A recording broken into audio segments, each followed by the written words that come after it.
Oklahoma Gardening is a production of the Oklahoma Cooperative Extension Service as part of the land grant mission of the Division of Agricultural Sciences and Natural Resources at Oklahoma State University, dedicated to improving the quality of life of the citizens of Oklahoma through research-based information. Underwriting assistance for our program is provided by the Oklahoma Department of Agriculture, Food, and Forestry, helping to keep Oklahoma green and growing. Today on Oklahoma Gardening, we look at a showy Oklahoma-proven vine. Host Casey Hentges' prunes and fertilizes are azaleas.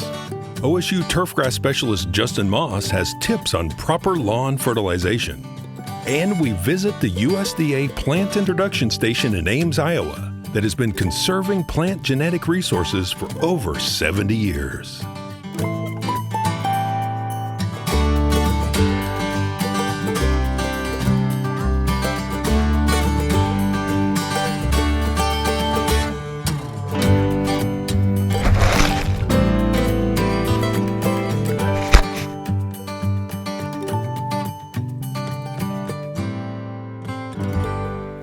If you're looking for a vine to add to your garden, one that does well in Oklahoma is Bignonia capreolata, also known as crossvine.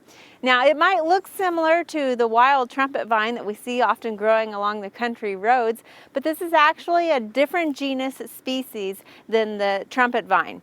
This particular vine, crossvine, does really well in Oklahoma. It prefers full sun, but can be pushed into the shade a little bit. As you can see, it just gets covered with these beautiful tangerine flowers in the springtime. And it is, this particular cultivar is called Tangerine Beauty. Now, there are a couple of other cultivars on the market that have some varying shades of color to them. The foliage is semi-evergreen. So in the fall, when the temperatures start dropping and get a little cooler, they're going to get like a purple cast to the color. And then they'll persist through the wintertime until the temperatures really start dropping, and then you might see some of that foliage fall off. This plant makes for a great vine to trellis onto things with its tendrils, or you can even use it as a ground cover as well. You can see once it's established, it makes a pretty woody form, and it's going to be a really drought-tolerant plant for you.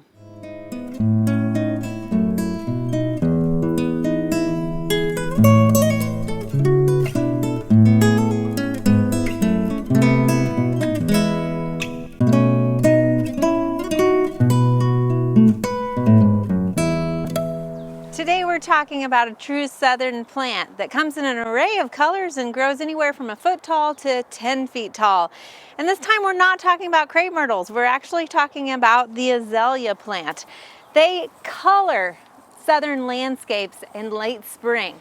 In order to ensure that bountiful display of flowers, we want to make sure that we're pruning it to maintain the proper size and also fertilizing it after it blooms.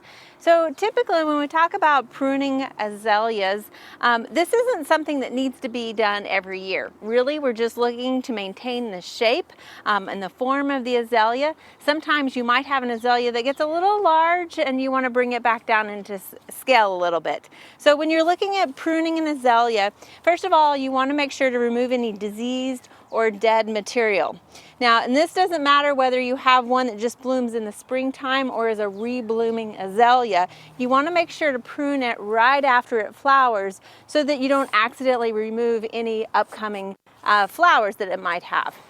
So sometimes azaleas can get those little wild hairs that grow, something say like this here. So for this sort of thing, what we're going to do is we're going to go back to the center to a side branch and remove that long branch that's coming out. So again, that'll just help maintain it. It's going to continue to grow a little bit more this season and get that shape again that we like. Now there's also another way of pruning, and that's just tip pruning. So again, if you're wanting just to take a little bit off, you can come back in here and just take a few inches back into the plant. And that'll help maintain it as well. Now, one thing you do want to make sure to do every year after it flowers in the springtime is to fertilize it. Because azaleas love rich organic soil, they also prefer moist but well-drained soil.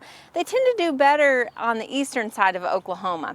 Now, they also like an acidic soil. So we want to make sure when we're getting a fertilizer, we're getting one that's acidic based or one that's specifically made for azaleas or rhododendrons. So we have some here, and for an individual plant, you want to put about 1/4 to 1/2 cup of fertilizer around the base of the plant. And you want to start about 1 foot away from the base of the plant and just kind of sprinkle that in a circle around the plant. Now again, you want to fertilize right after it blooms in the springtime, and you never want to apply fertilizer after August because that can possibly cause winter damage as the plant is starting to shut down. Now, while pruning isn't necessary every year, fertilizing is in order to maintain that beautiful, colorful southern garden plant.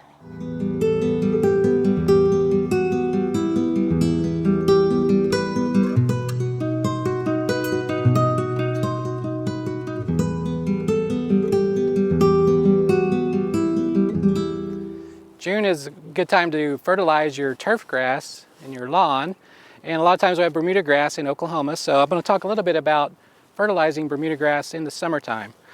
So for our Bermuda grass lawns, we typically say you can fertilize during the growing season about 1 pound of nitrogen per 1,000 square feet per month. And that is generally true, but what we would like for you to do is take a soil sample from the lawn and get it analyzed at the OSU Soil Testing Lab. You can do that through your Oklahoma County Extension Office, get results back, and see exactly how much fertilizer you might need.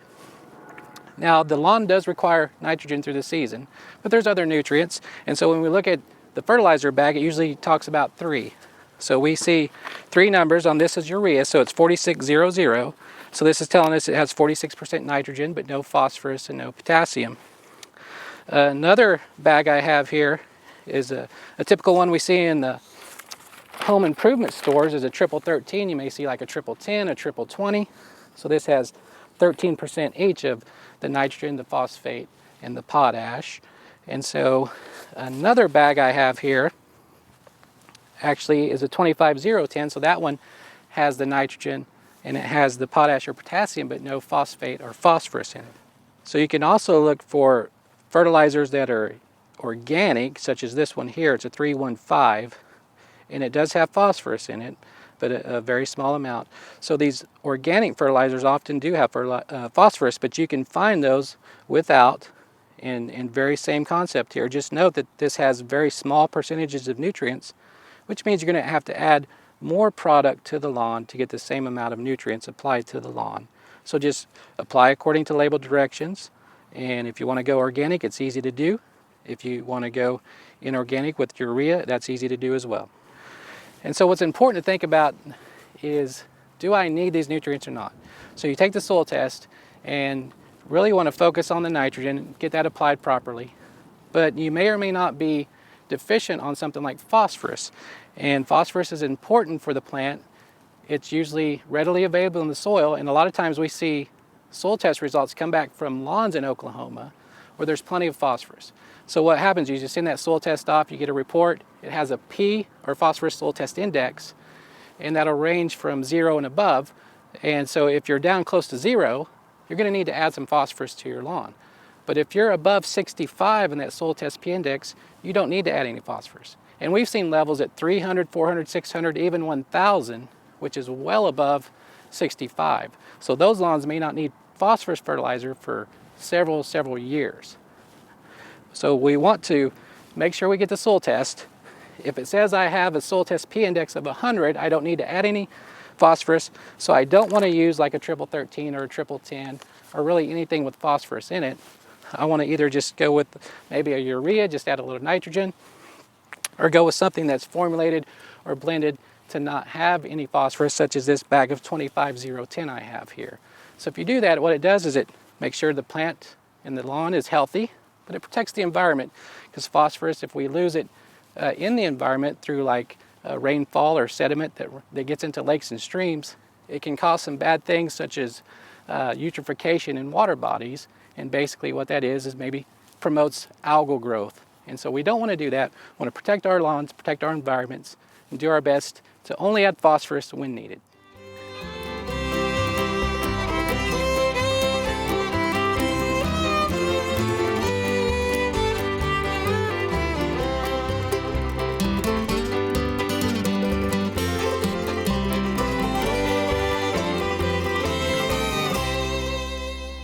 We all know the importance of seed saving and the value of genetic diversity within so many different plants, whether we find them as to be maybe weeds or ornamental or edibles.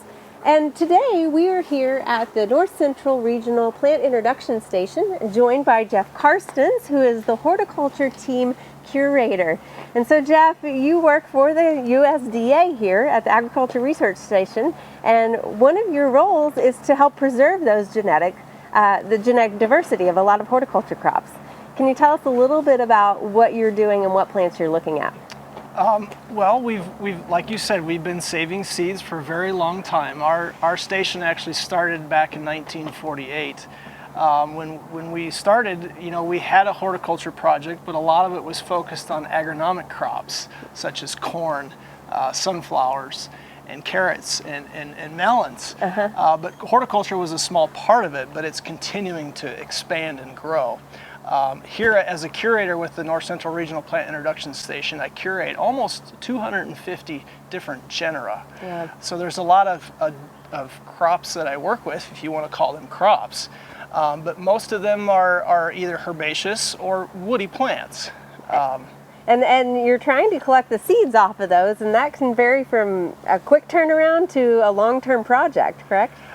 If you look at some of the herbaceous plants that we work with, sometimes we can collect large quantities of seeds initially in nature, and we'll have enough to make those available, back those up at our backup facility in Fort Collins, Colorado. But sometimes with trees, it's sometimes hard to collect those quantities of seeds. Physically accessing them might not be possible unless you have the right tools or the right situation. And sometimes the timing just isn't there to collect those seeds. And sometimes the squirrels might get to them before you do, right? Before we do, that's right. So there's a lot that plays into this, but basically, let's summarize why you're doing this and the importance of it. Well, if you think about agronomic crops, it's always, sometimes we're having to deal with a disease epidemic or an insect epidemic where it's wiping out or controlling a particular monoculture in the agronomy world. But with horticulture, sometimes it's just conserving that species. A lot of our nature is being attacked because of insects or diseases, and sometimes it's because of management or because of invasive species have created a particular competitive event that makes those plants hard to withstand nature. But we also have a lot of crops that we're trying to introduce as far as new plants in the nursery industry, or maybe it's particular traits about those plants that we're trying to see economically produced for their, say, perhaps their essential oils. So one plant that you're looking at is the ash tree, I know, because emerald ash borer is really causing a concern across the country. And so you're trying to preserve just the genetic diversity. And just because you've collected it in one area doesn't mean you've preserved that, right? Correct. I mean, as you know, if we have an ash tree and we collect seeds from something that's in Minnesota, as opposed to collecting it in, say, Oklahoma, if you were to plant a Minnesota-sourced ash in Oklahoma, it might not do too well. Right. And vice versa. If you planted the Oklahoma source in Minnesota, you could have just the exact complications. So having all that genetic diversity helps sometimes figure out which one is best adapted to your area, or at least gives you all those genetic tools and you're not for the nursery trade. You're not collecting off of trees out of somebody's front yard that they've planted from a nursery from who knows where. You're looking for native populations. Correct, because those populations have been there for hundreds of years, and they're adapted to that particular area. Okay. And so what really sets you guys apart from some other seed banks that we hear about? I mean, I know you're saving the seeds, but how do we know those seeds are going to last? Well, that's a very good point, because that does separate us, and we do what's called regenerations or seed increases, where we take a small sample of seeds that we may have gotten from someone or we've collected ourselves, and we grow those out, and then we control pollinate those using a variety of methods to control pollinate. And then we recollect those seeds off of those plants and basically supplying that seed jar, if you will, back up to a good level. And you've got an example of a herbaceous here that you've collected right from Oklahoma, right? Yes, this is an example of Monarda russelliana, which was collected in 2018, just about a year ago, near Worcester Lake in McCurtain County. And this collection was made as an opportunistic collection where I was down in Texas working on a particular species called Monarda luteoliola, which is this beautiful buttery yellow flowered Monarda that has an amazing lemon scent to it. And so we made a number of collections of this Monarda luteoliola, which is a relatively recently described species in 2011, and so we were wanting to conserve that by collecting seeds and also making that distributed for people that would want to utilize that in the nursery industry. And when you talk about people utilizing it, who is it that is contacting you asking for this seed to use? It's a variety of folks, from like I said, nursery people to people that are working in botanical gardens and arboretums that want to have a particular taxonomic entity represented in their collection. Or it may be someone that's looking at particular essential oils that are really high in a particular species or a genetic line, so that they can have that in their production systems. To people that are looking at archaeology, wanting to say that this species was around so many years ago.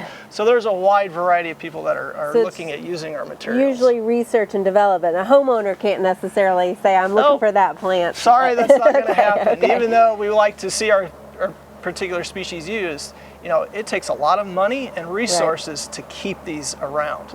And if we're distributing those out, freely, to anybody that wants it, eventually we're going to exhaust the system.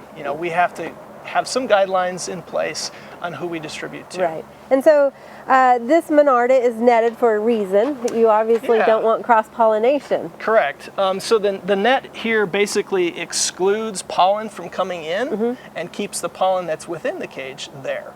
So this Worcester Lake collection of Monarda russelliana will always be that Worcester Lake population. So if perhaps Worcester Lake's population, Monarda russelliana, is attacked or lost because of habitat destruction or you name it, they could request genetics back from us that are clearly adapted and have been from that area. Excellent. So, and you introduce pollinators into there if you need it on certain plants? We have a number of variety of pollinators that we use, including honeybees, bumblebees, houseflies, and alfalfa leafcutters. And depending on the flower morphology or maybe the temperatures that the plants are experiencing at the time of flowering will determine which insect we use. They're a lot better at it than we are as humans making controlled pollination, so we use them as much as we can. Absolutely. So we can see this Monarda's in bloom. Can we take a look at what happens after you actually harvest the seed and go look and see where that seed's being stored? Let's go take a look. Excellent.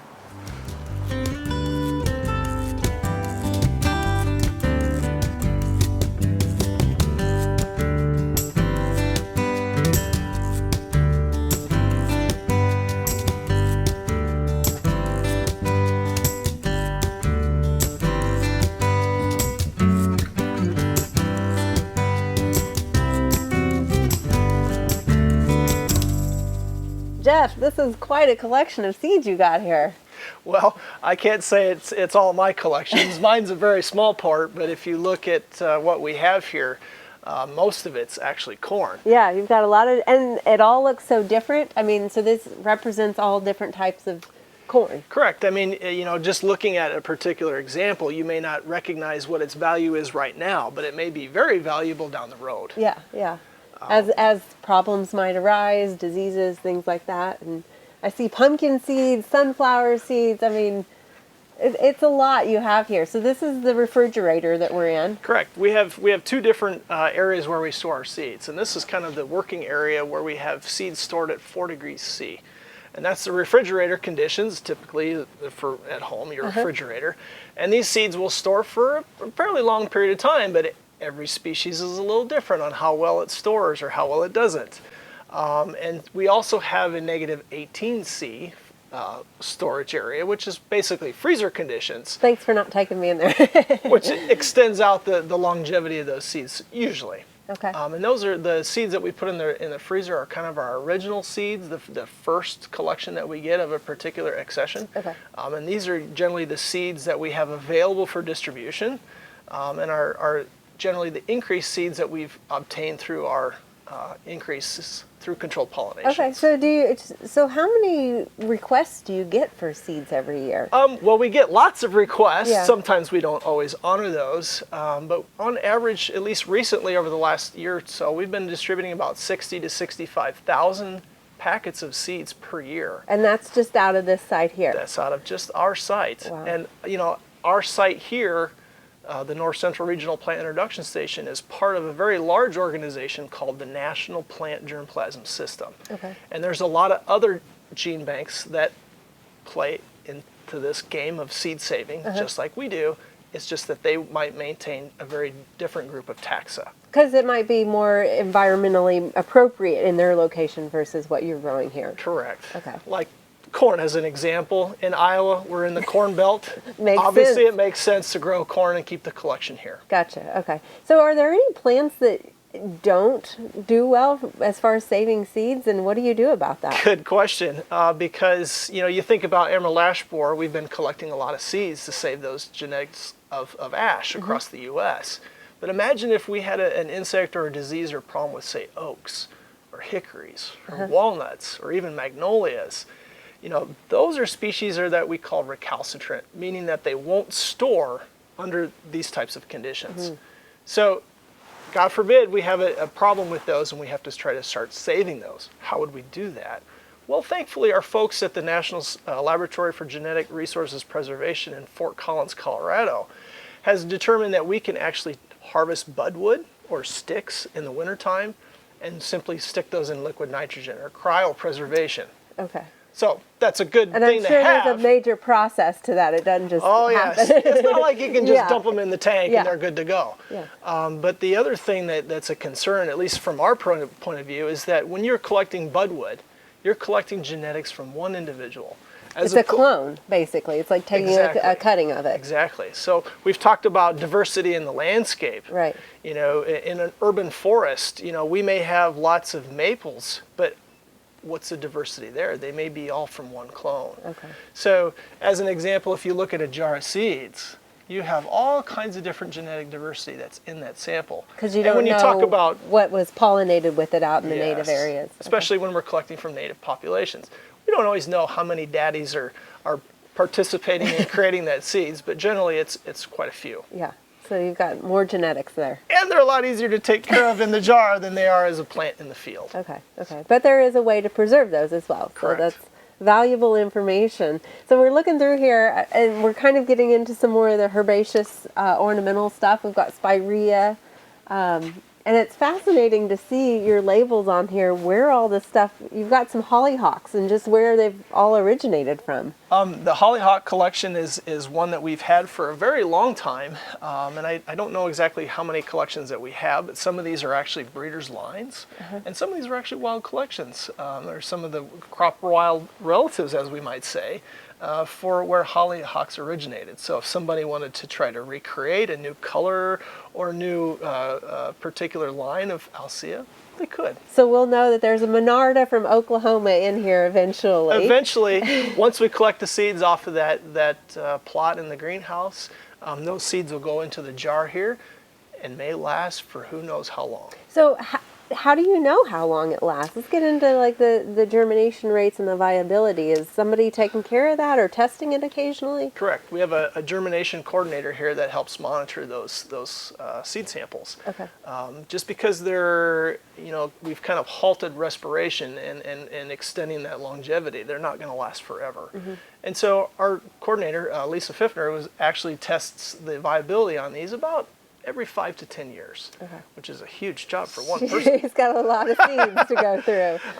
And so once we figure out that those seeds, and she's notified me in particular that a particular line is starting to drop in germination, we will pull that seed and repeat that whole process of growing them out in that controlled pollination environment to repopulate that jar. So you don't lose the genetic viability and stuff. Correct. Excellent. Well, Jeffrey, this has just been fascinating, and thank you for sharing the story. And it's good to know that the USDA is saving those plant genetics for us. You're welcome.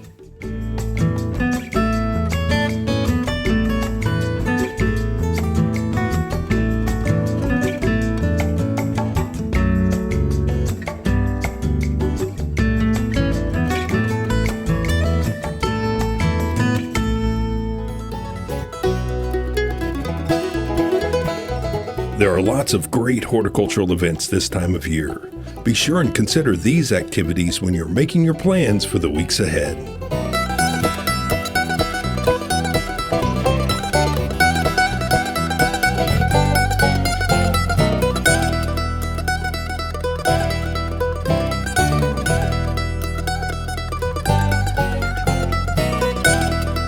Next week, we visit the Smart Pots company in Oklahoma City that produces a fabric aeration container for about any plant growing need.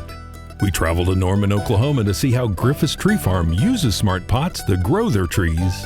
And Oklahoma County horticultural specialist Julia Laughlin has a fun and easy planter to get kids started gardening. We hope you join us then for more TV you'll grow to love.